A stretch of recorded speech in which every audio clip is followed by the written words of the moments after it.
ગર્ભ પરીક્ષણ અને ગર્ભપાત માટે મમતા હોસ્પિટલની અંદર રેડ પાડી અને લાઈવ ડૉક્ટર તો નથી પણ ફાર્માસિસ્ટને પકડી અને એફઆઈઆર કરવામાં આવી છે. સોમવારે બપોરના 2:08 જ્યારે મને આ માહિતી પ્રાપ્ત થઈ ત્યારે જિલ્લા આરોગ્ય તંત્રને ત્યાં રેડ પાડવાની સૂચના આપેલી હતી અને આ સૂચના પ્રમાણે 3 બહેનો ગર્ભપાત અને ગર્ભ પરીક્ષણ માટે ત્યાં આવ્યા.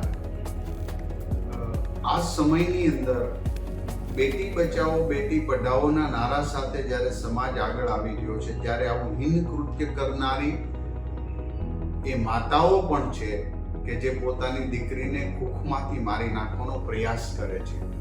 અને આવા રાક્ષસી કૃત્ય કરનારા ફાર્માસિસ્ટ અને હોસ્પિટલના માલિકો જે આવું રાક્ષસી કૃત્ય કરે છે આ બીજી વાર આ લોકો પકડાણા છે.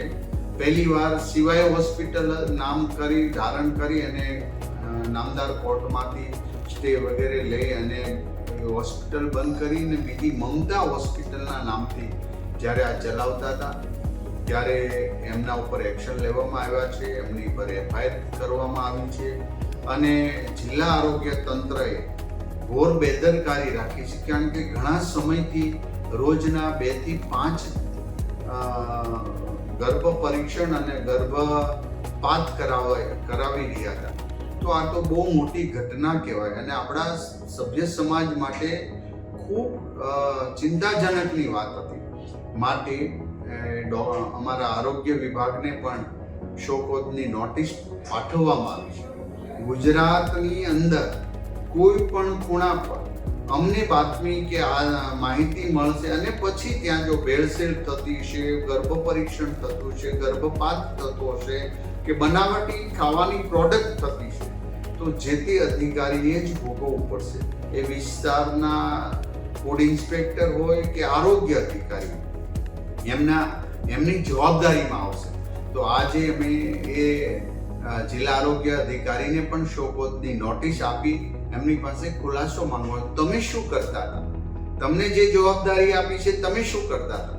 જ્યારે ગુજરાતના મંત્રી પાસે જવાબદારી આવે ને પછી તમે એક્શન લો છો, આ પણ કોઈક શંકા ઉપજાવે એવી વાતો છે. માટે ભેળસેળ હોય, ડ્રગ્સમાં ભેળસેળ હોય, ગર્ભપાત હોય કે ગર્ભ પરીક્ષણ કોઈ બાબતમાં અમે ચલાવી લેવા માંગતા નથી.